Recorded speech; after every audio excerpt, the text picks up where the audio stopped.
Class 7 Chemistry Chapter 4. Good morning students. Students, today we will see the topic significance of valency, and it is on page number 55. Students, in our last meeting I told you how to calculate the valency, and for this you need to have the knowledge regarding the atomic number of different elements.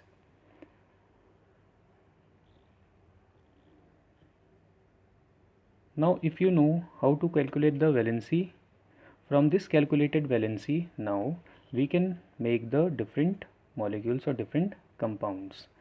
Let us see how sodium chloride is formed.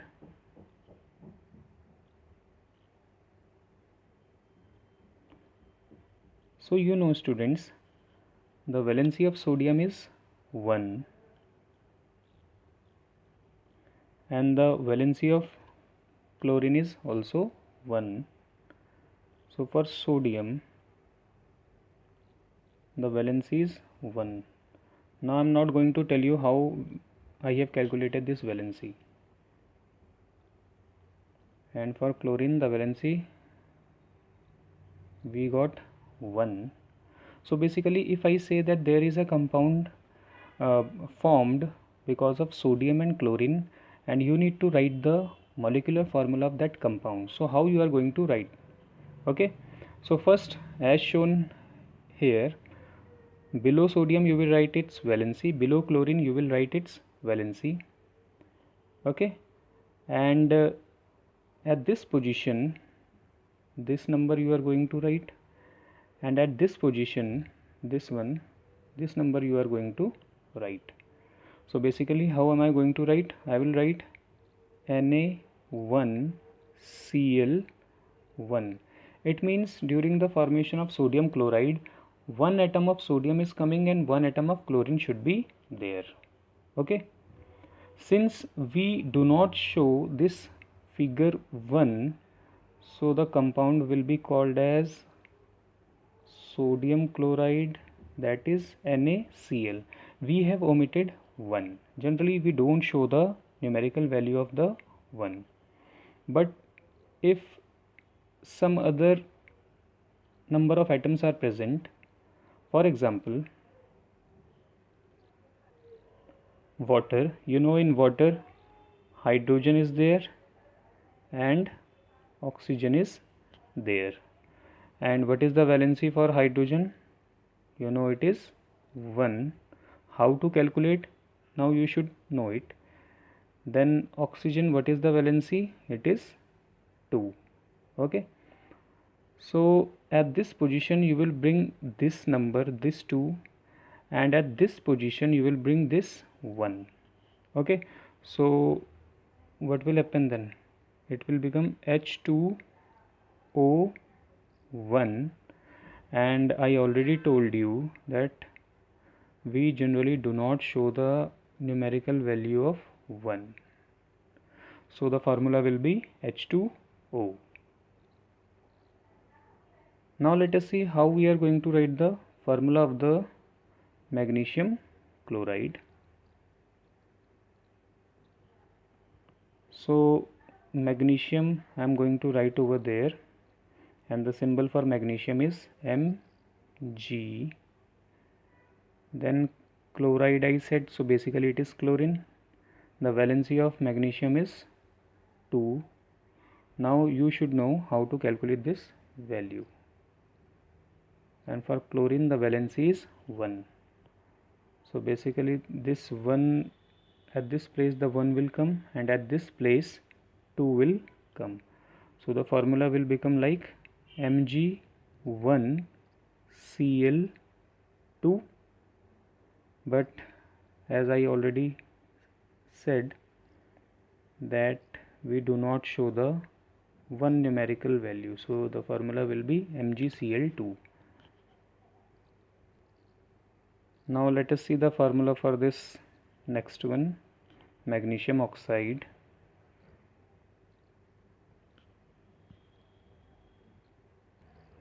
Now since it is magnesium oxide, so magnesium I will write first, and oxide means oxygen I will write second. So valency of magnesium is 2 and valency of oxygen is, it is also 2. So at this place this 2 will come, and at this place this 2 will come. Okay, so what will that formula will become Mg2O2. Okay, now students, you can see that 2 is common to both magnesium and oxygen. So we can get this formula divided by 2 and it will become MgO. So basically if some common number is there, you can get it divided. Some more example we can see.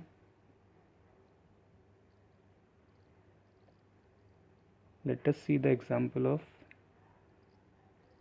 carbon dioxide.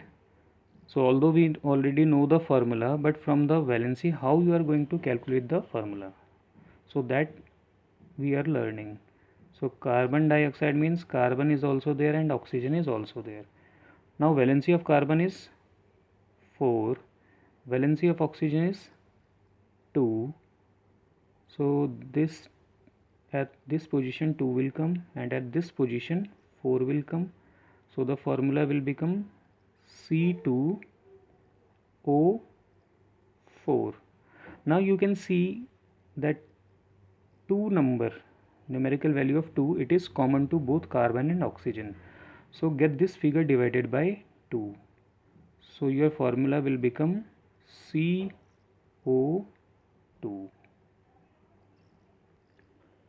Now I am going to write the calcium hydroxide formula. So calcium symbol is this Ca, capital C, small a, and hydroxide is OH.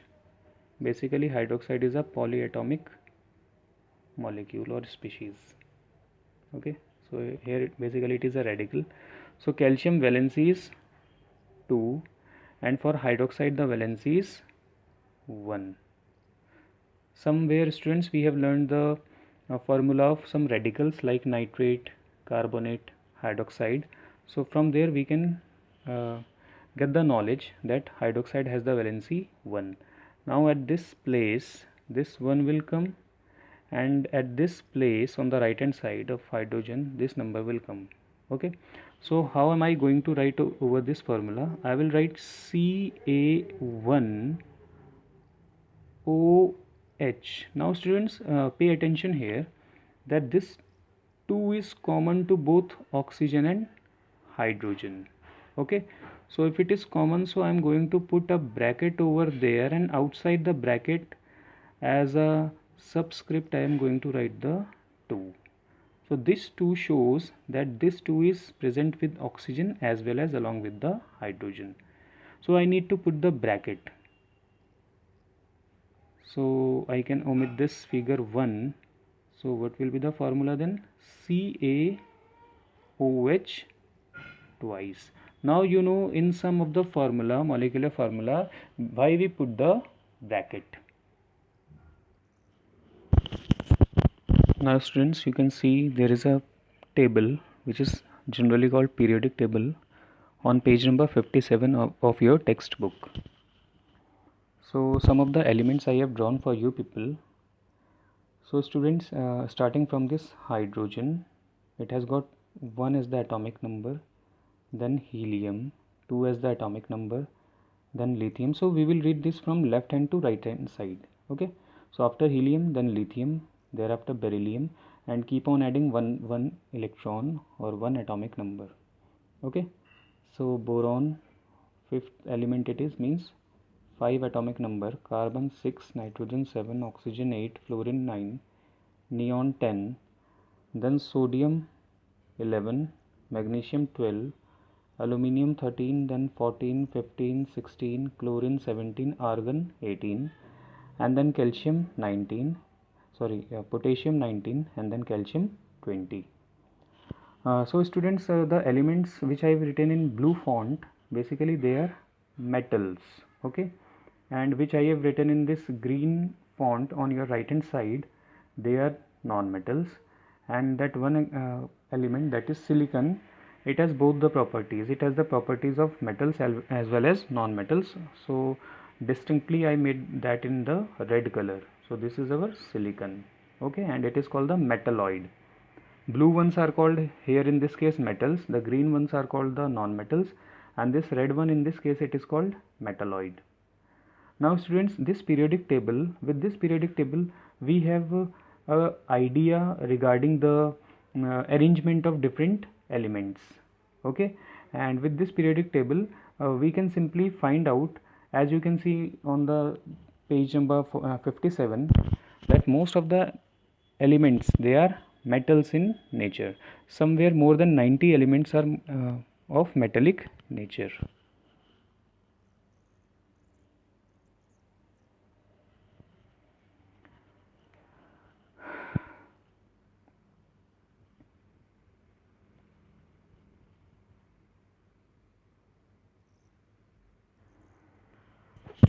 Students, now we know how to calculate the valency. Now we can calculate the valency in one more way, and for that we need to have the knowledge regarding the position of these elements in the periodic table. So for example, this is our group number 1. This whole first line is our group number 1. Let me show you. So this is our group number 1. Then this is second group, okay, this one, and then we have remaining 10 groups in between. I have not shown that one, but there are 10 groups, okay. So 1 2 plus 10, 12 groups, and thereafter starting from this boron we have this 13th group, then we have this 14th group, then 15, then 16th group, then 17th, and finally this 18th group, this last one, okay.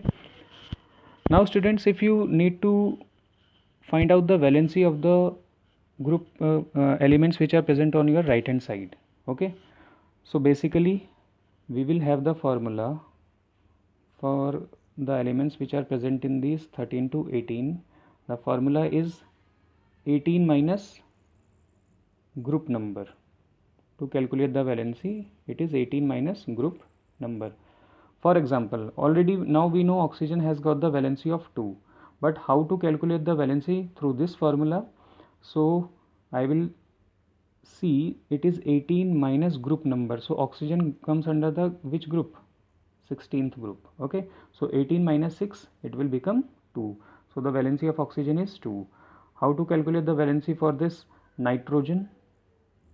So you know nitrogen comes under the which group? 15th group. So 18 minus 15, it is 3. So the valency of nitrogen is 3. Now let us see how to calculate the valency of the metals which are present on your right hand side, that is in group number 1 and 2. So for the elements present in group number 1 and 2, the valency of the elements is the same as the group number. For example, hydrogen, it comes under group number 1, so its valency is 1. For lithium, it comes under group number 1, its valency is 1.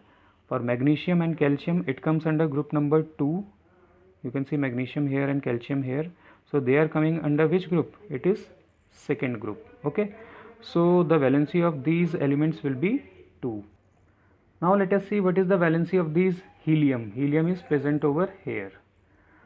So we know helium, the group number is 18. So it will be 18 minus 18, that will be 0. So basically all the elements which belong to this 18th group, they have the valency as 0.